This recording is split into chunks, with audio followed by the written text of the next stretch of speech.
Hello, it's Sarah from Weathered Halloween again, and in this video I'm going to painfully describe to you what I attempted to do to make the straps for the back of my mask. I'll start off by saying that when I created this cracked bubblegum mask, I didn't fully understand what I was doing and the consequences I would have to pay for actually having this thing strapped to someone's head, because that's the whole point. I wanted to keep the shape of the bubblegum, the round of the head, also the way that it would be pulled from your face, so it looked round all around. Anyway, so I went with pool noodles because they're cheap, they're accessible.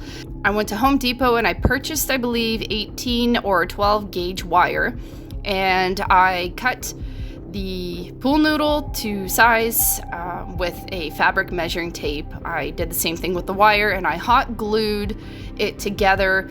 So I have one pool noodle with wire for the round. I have one pool noodle with wire to have it push out from your face.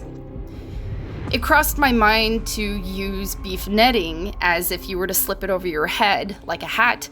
But I mean, the beef netting stretches beyond reason, so it didn't make sense. But I needed to have something in my hands to visualize, I guess. I tried to do a ton of research.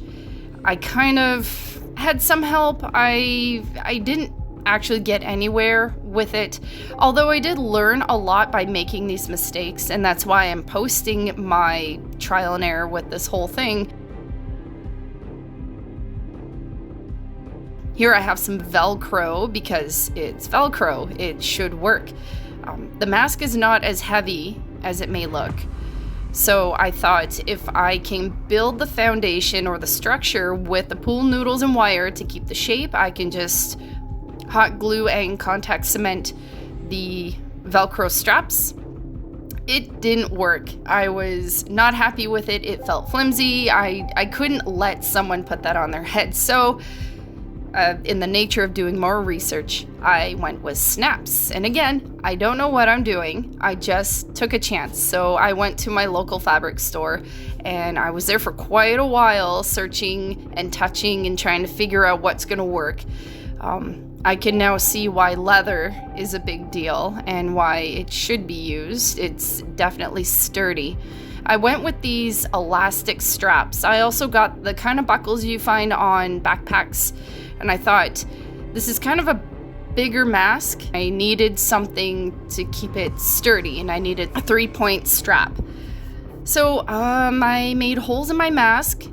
I found the snaps, and of course, I didn't fully do my research on how to install these snaps. I just kind of looked at parts A, B, C, and D, and I'm like, well, that looks all right, and I just went with it, and sure enough, I was doing it wrong. But again, it's part ignorance and part frustration. I've been working on this and staring at it for about 2 weeks, trying to figure out what in the heck am I gonna do. It's just not a usual mask. And I will say I got greedy with my design because I wanted to stick with something that was cute but tragic, not gory and scary. So with the bubblegum mask being unusually wide, I had to improvise. So here I go again, trying it. I used foam backing, not leather. I have stretchy straps, not leather or nylon. I figured out how to get the button on, and I do like the buttons on the front because they kind of blend in with the circular bubblegum warts. So with the black accents, it works for me. I needed the snaps closer to the eyes because, well, it's got to fit on your head. I also needed a strap for on top because otherwise it would slide. So I did the same treatment for each 3 holes. The button on the front, snaps on the inside. Hopefully you won't need to remove it, but there's, with the bicycle clips that snap together, you can adjust the size based on your head.